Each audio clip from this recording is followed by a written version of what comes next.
प्रिय भक्तजनों, आज बृहस्पतिवार के दिन आप बृहस्पति देव की बड़ी ही दुर्लभ कथा सुनेंगे। इस कथा को सुनने से भक्तों की सभी मनोकामनाएं भगवान बृहस्पति देव की कृपा से पूर्ण हो जाती हैं।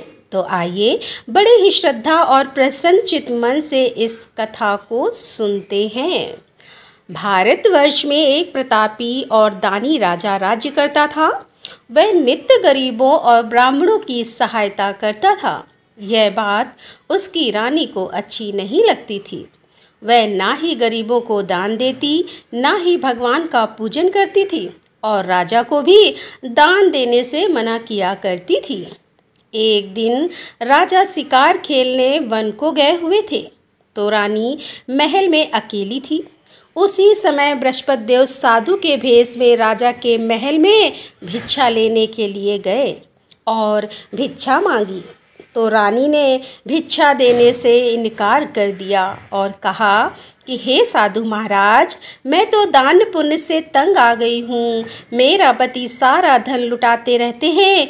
मेरी इच्छा है कि हमारा धन नष्ट हो जाए, फिर ना रहेगा बांस, ना बजेगी बांसुरी। साधु ने कहा, देवी तुम तो बड़ी विचित्र हो। धन संतान तो सभी चाहते हैं, पुत्र और लक्ष्मी तो पापी के घर में भी होने चाहिए। यदि तुम्हारे पास अधिक धन है तो भूखों को भोजन दो, प्यासों के लिए प्याऊल बनवाओ, मुसाफिरों के लिए धर्मशालाएं खुलवाओ। जो निर्धन अपनी कुंवारी कन्याओं का विवाह नहीं कर सकते उनका विवाह करा दो। ऐसे और कई काम हैं जिनके करने से तुम्हारा यश लोक और परलोक में फैलेगा। परंतु रानी पर उपदेश का कोई प्रभाव नहीं पड़ा। वह बोली, महाराज आप मुझे कुछ न समझाएं। मैं ऐसा धन नहीं चाहती जो हर जगह बांटती फिरूं। साधु ने उत्तर दिया, यदि तुम्हारी ऐसी इच्छा है तो तथास्तु, तुम ऐसा करना कि बृहस्पतिवार को घर लीप कर पीली मिट्टी से अपना सिर धोकर स्नान करना, भट्टी चढ़ाकर कपड़े धोना। ऐसा करने से आपका सारा धन नष्ट हो जाएगा। इतना कहकर वह साधु महाराज वहाँ से आलोक हो गए और साधु के अनुसार कई बातों को पूरा करते हुए रानी को केवल 3 बृहस्पतिवार ही बीते थे कि उसकी समस्त धन संपत्ति नष्ट हो गई। भोजन के लिए राजा का परिवार तरसने लगा। तब एक दिन राजा ने रानी से बोला कि हे रानी, तुम यहीं रहो, मैं दूसरे देश को जाता हूँ, क्योंकि यहाँ पर सभी लोग मुझे जानते हैं, इसलिए मैं कोई छोटा कार्य नहीं कर सकता। ऐसा कहकर राजा परदेश चला गया। वहाँ पर जंगल से लकड़ी काट कर लाता और शहर में बेचता था। इस तरह वह अपना जीवन व्यतीत करने लगा। इधर राजा के परदेश जाते ही रानी और दासी दुखी रहने लगी। एक बार जब रानी और दासी को 7 दिन तक बिना भोजन के रहना पड़ा तो रानी ने अपनी दासी से कहा कि हे दासी, पास ही के नगर में मेरी बहन रहती है, वह बड़ी धनवान है, तो उसके पास जा और कुछ धन ले आ, थोड़ा बहुत गुजर बसर हो सके। रानी दासी की बहन के पास गई। उस दिन गुरुवार का दिन था और रानी की बहन उस समय बृहस्पतिवार का व्रत की कथा सुन रही थी। दासी ने रानी की बहन को अपनी रानी का संदेश दिया, लेकिन रानी की बड़ी बहन ने कोई उत्तर नहीं दिया। जब दासी को रानी की बहन से कोई उत्तर नहीं मिला तो वह बहुत दुखी हुई और उसे क्रोध भी आया। दासी ने वापस आकर रानी को सारी बात बता दी। सुनकर रानी ने अपने भाग्य को कोसा। उधर रानी की बहन ने सोचा कि मेरी बहन की दासी आई थी, परंतु मैंने उससे नहीं बोली, इससे वह बहुत दुखी हुई होगी। कथा सुनकर और पूजन समाप्त करके वह अपनी बहन के घर आई और कहने लगी कि हे बहन, मैं बृहस्पतिवार का व्रत कर रही थी। तुम्हारी दासी मेरे घर आई थी, परंतु जब तक कथा होती है तब तक ना तो उठते हैं और ना ही बोलते हैं, इसीलिए मैं नहीं बोली। कहो दासी क्यों गई थी? रानी बोली, बहन तुमसे क्या छिपाऊं, हमारे घर में खाने तक को अनाज नहीं था। ऐसा कहते कहते रानी की आंखें भर आईं। उसने दासी समेत पिछले 7 दिनों से भूखे रहने तक की बात अपनी बहन को विस्तार पूर्वक सुना दी। रानी की बहन बोली, देखो बहन, भगवान बृहस्पति सबकी मनोकामनाओं को पूर्ण करते हैं। देखो शायद तुम्हारे घर में अनाज रखा हो। पहले तो रानी को विश्वास नहीं हुआ, पर बहन के आग्रह करने पर उसने अपनी दासी को अंदर भेजा तो उसे सचमुच अनाज से भरा एक घड़ा मिल गया। यह देखकर दासी को बड़ी हैरानी हुई। दासी रानी से कहने लगी कि हे रानी, जब हमको भोजन नहीं मिलता था तो हम व्रत ही तो करते हैं, इसीलिए क्यों ना इनसे व्रत और कथा की विधि पूछ ली जाए ताकि हम भी व्रत कर सके। तब रानी ने अपनी बहन से बृहस्पतिवार व्रत के बारे में पूछा। उसकी बहन ने बताया, बृहस्पतिवार के व्रत में चने की दाल और मुनक्का से विष्णु भगवान का केले की जड़ में पूजन करें तथा दीपक जलाएं, व्रत कथा सुने और पीला भोजन ही करें। इससे बृहस्पति देव प्रसन्न होते हैं। और व्रत और पूजन विधि बताकर रानी की बहन अपने घर को लौट गई। 7 दिन के बाद जब गुरुवार आया तो रानी और दासी ने व्रत रखा। घुड़साल में जाकर चना और गुड़ लेकर आई। फिर उसने केले की जड़ तथा विष्णु भगवान का पूजन किया।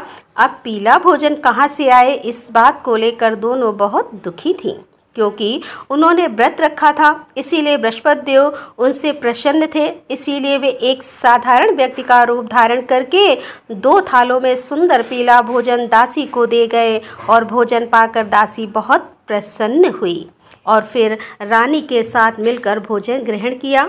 उसके बाद वे सभी गुरुवार को व्रत और पूजन करने लगी।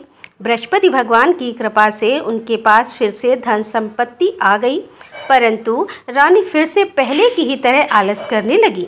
तब दासी बोली, देखो रानी, तुम पहले भी इसी प्रकार आलस्य करती थी, तुम्हें धन रखने में कष्ट होता था, इस कारण सभी धन नष्ट हो गया और अब जब भगवान बृहस्पति की कृपा से धन मिला है तो तुम्हें फिर से आलस्य होता है। रानी को समझाते हुए दासी कहती है कि बड़ी मुसीबतों के बाद हमने यह धन पाया है, इसीलिए हमें दान पुण्य करना चाहिए, भूखे मनुष्यों को भोजन कराना चाहिए और धन को शुभ कार्यों में खर्च करना चाहिए, जिससे तुम्हारे कुल का यश बढ़ेगा, स्वर्ग की प्राप्ति होगी और पितृ प्रसन्न होंगे। दासी की बात मानकर रानी अपना धन शुभ कार्यों में खर्च करने लगी, जिससे पूरे नगर में उसका यश फैलने लगा। उधर एक दिन राजा दुखी होकर जंगल में एक पेड़ के नीचे आसन जमा कर बैठ गया। वह अपनी दशा को याद करके व्याकुल होने लगा। बृहस्पतिवार का दिन था। एकाएक उसने देखा कि निर्जन वन में एक साधु प्रकट हुए। वह साधु वेश में स्वयं बृहस्पति देवता थे। लकड़हारे के सामने आकर बोले कि हे लकड़हारे, इस सुनसान जंगल में तू इतना चिंता मग्न क्यों बैठा है। लकड़हारे ने दोनों हाथ जोड़कर प्रणाम किया और उत्तर दिया, महात्मा जी, आप सब कुछ जानते हैं, मैं क्या कहूँ। यह कहकर रोने लगा और साधु को अपनी आत्मकथा सुनाई। महात्मा जी ने कहा, तुम्हारी स्त्री ने बृहस्पतिवार के दिन बृहस्पति भगवान का निरादर किया है, जिसके कारण रुष्ट होकर उन्होंने तुम्हारी यह दशा कर दी। अब तुम चिंता को दूर करके मेरे कहने पर चलो, तुम्हारे सब कष्ट दूर हो जाएंगे और भगवान पहले से भी अधिक संपत्ति देंगे। तुम बृहस्पति के दिन कथा किया करो, 2 पैसे के चने मुनक्का लाकर उसका प्रसाद बनाओ और शुद्ध जल से लोटे में शक्कर मिलाकर अमृत तैयार करो और कथा के पश्चात अपने सारे परिवार और सुनने वाले प्रेमियों में अमृत व प्रसाद को बांटकर खुद भी ग्रहण करो। ऐसा करने से भगवान तुम्हारी सब मनोकामनाएं पूरी करेंगे। साधु के ऐसे वचन सुनकर लकड़हारा बोला, हे प्रभु, मुझे लकड़ी बेचकर इतना पैसा नहीं मिलता जिससे भोजन के उपरांत कुछ बचा सकूं। मैंने रात्रि में अपनी स्त्री को व्याकुल देखा। मेरे पास कुछ भी नहीं है जिससे मैं उसकी खबर मंगा सकूं और फिर मैं बृहस्पति देव की क्या कहानी सुनूं। मुझको तो कुछ भी मालूम नहीं। साधु ने कहा कि हे लकड़हारे, तुम किसी बात की चिंता मत करो। बृहस्पतिवार के दिन तुम रोजाना की तरह लकड़ियां लेकर शहर को जाओ। तुमको रोज से दुगना धन प्राप्त होगा, जिससे तुम भली भांति भोजन कर लोगे और बृहस्पति देव की पूजा का सामान भी आ जाएगा। बृहस्पति देव की कथा इस प्रकार है, सुनो। प्राचीन काल में एक ब्राह्मण रहता था। वह बहुत निर्धन था। उसकी कोई संतान नहीं थी। उसकी स्त्री बहुत मलिनता के साथ रहती थी। वह स्नान नहीं करती, किसी देवता का पूजन नहीं करती। इससे ब्राह्मण देवता बड़े दुखी थे।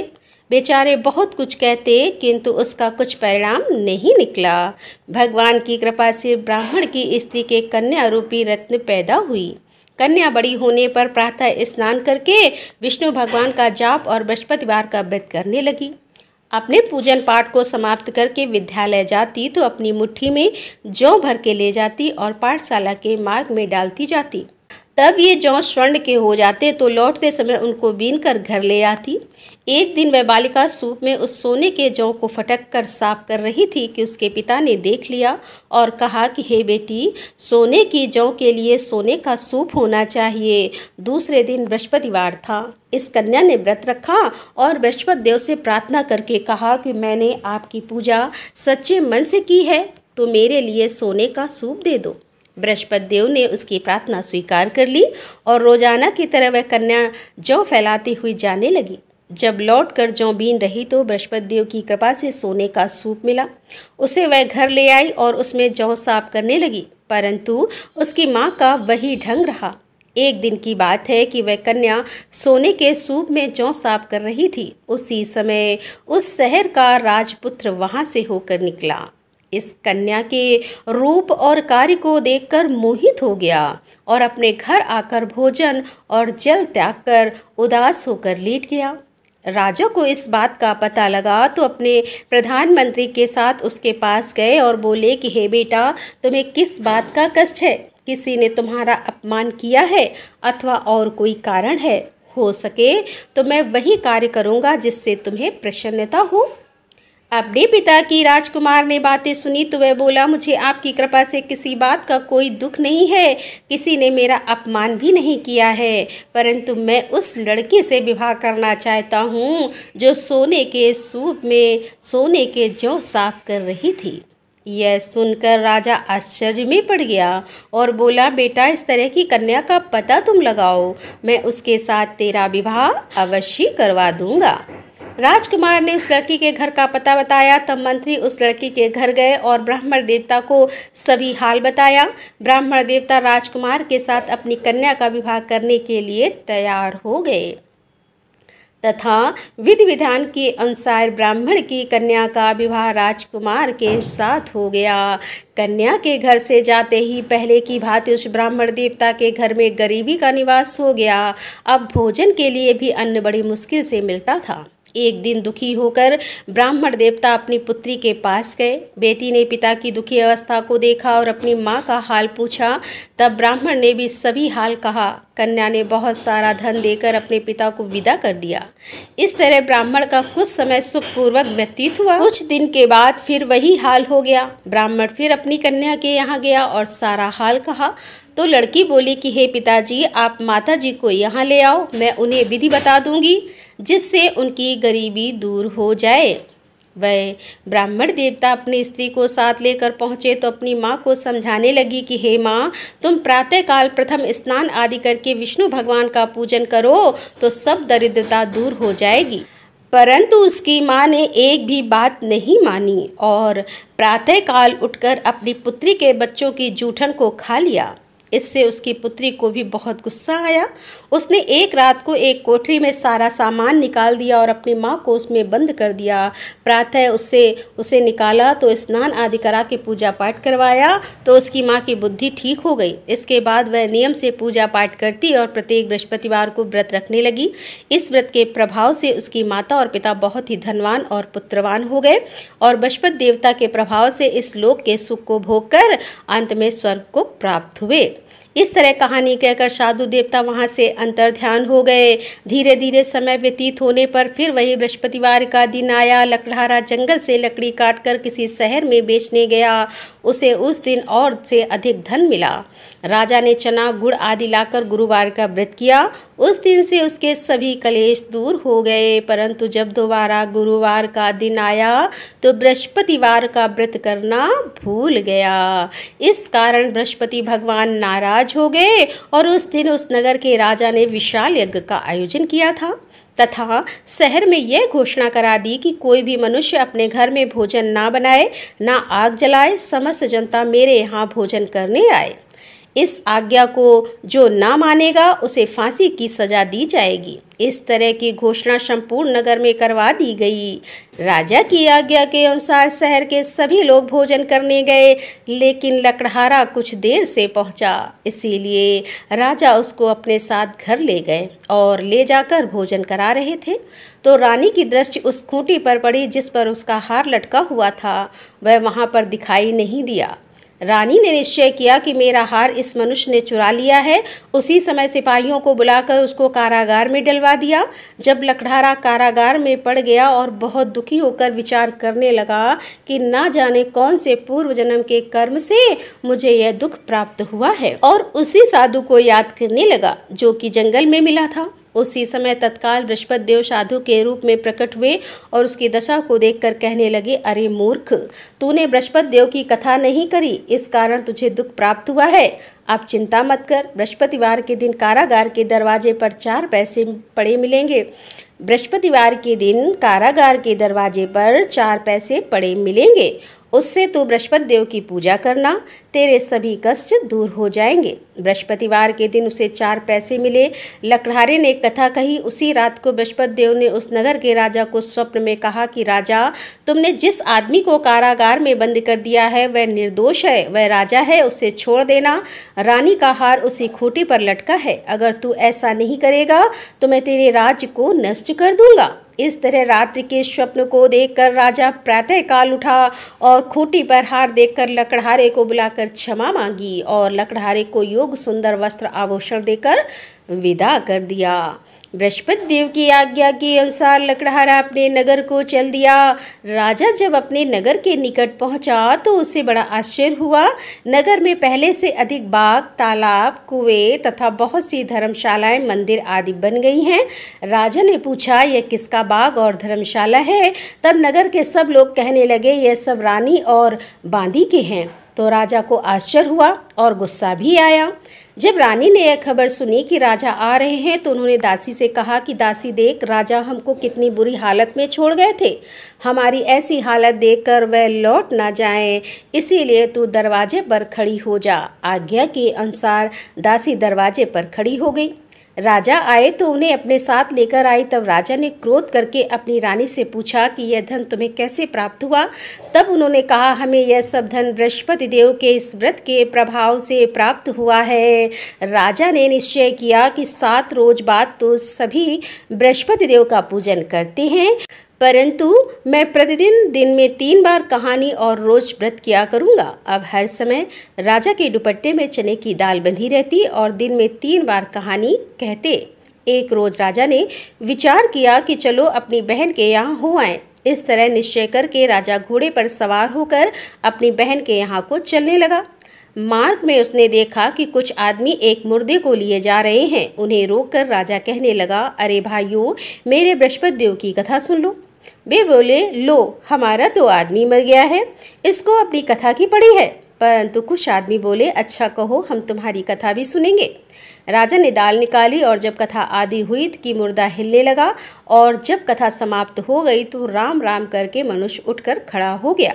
आगे मार्ग में उसे किसान खेत में हल चलाता मिला तो राजा ने उसे देखकर बोला, अरे भैया, तुम मेरी बृहस्पतिवार की कथा सुन लो। किसान बोला, जब तक मैं तेरी कथा सुनूंगा तब तक 4 हरया जोत लूंगा। जा अपनी कथा किसी और को सुनाना। इस तरह राजा आगे चलने लगा।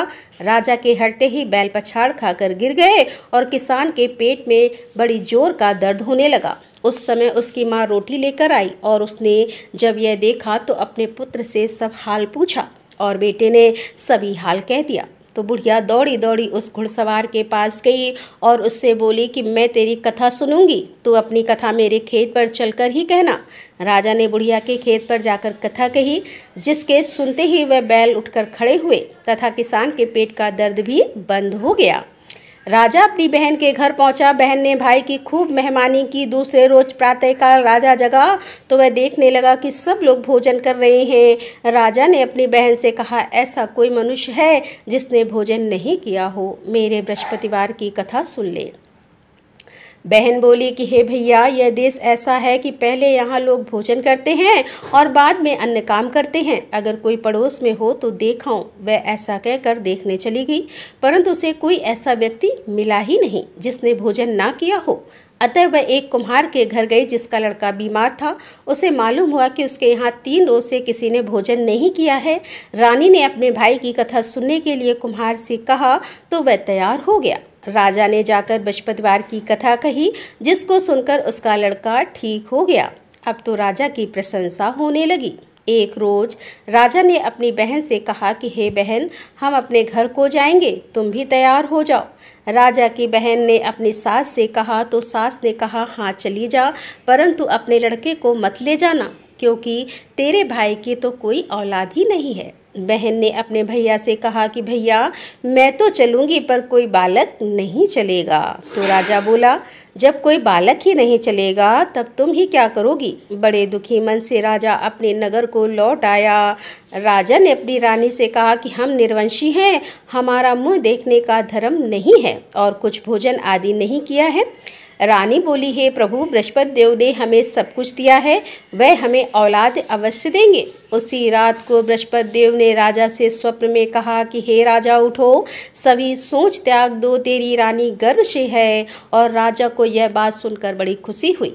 9वें महीने में उसके गर्भ से एक सुंदर पुत्र पैदा हुआ। तब राजा बोला, हे रानी, रानी स्त्री बिना भोजन के रह सकती है पर बिना कहे नहीं रह सकती। जब मेरी बहन आएगी तुम उससे कुछ मत कहना। रानी ने सुनकर हाँ कर दिया।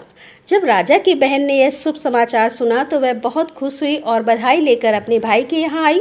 तभी रानी ने कहा, घोड़ा चढ़कर तो नहीं आई, गधा चढ़कर आई। हे राजा की बहन बोली कि भाभी, मैं इस प्रकार ना कहती तो तुम्हें औलाद कैसे मिलती। बृहस्पति देव ऐसे ही हैं, जैसी जिसके मन में कामनाएं हैं सभी को पूर्ण करते हैं। जो सद्भावना पूर्वक बृहस्पतिवार का व्रत करता है एवं कथा पढ़ता है अथवा सुनता है और दूसरों को सुनाता है, बृहस्पति देव उनकी सभी मनोकामनाएं पूर्ण करते हैं। बृहस्पति देव उनकी सदैव रक्षा करते हैं। जो संसार में सच्चे हृदय से बृहस्पति देव का पूजन करते हैं उनकी सभी मनोकामनाएं उसी प्रकार पूर्ण होती हैं जैसे राजा और रानी ने बृहस्पति देव की कथा का गुणगान किया। उनकी सभी इच्छाएं बृहस्पति देव ने पूर्ण की। मनुष्य को हृदय से उनका मनन करते हुए जयकारा करना चाहिए। तो प्रेम से बोले बृहस्पति देव की जय, विष्णु भगवान की जय, समस्त देवी देवताओं की जय। अब आप भगवान बृहस्पति देव की आरती श्रवण कीजिए। ओम जय बृहस्पति देवा, स्वामी जय बृहस्पति देवा।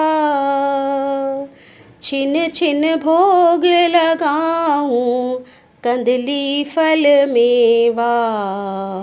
ओम जय बृहस्पति देवा। तुम पूर्ण परमात्मा, तुम अंतर्यामी, जगत पिता जगदीश्वर, तुम सबके स्वामी।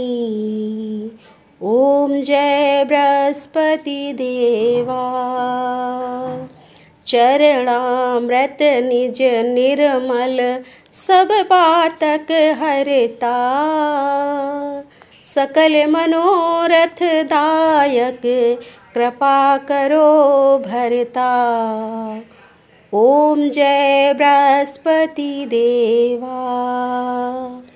तन मन धन अर्पण कर, जो जन शरण पड़े, प्रभु प्रकट तब हो करे, आकर द्वार खड़े। ओम जय बृहस्पति देवा।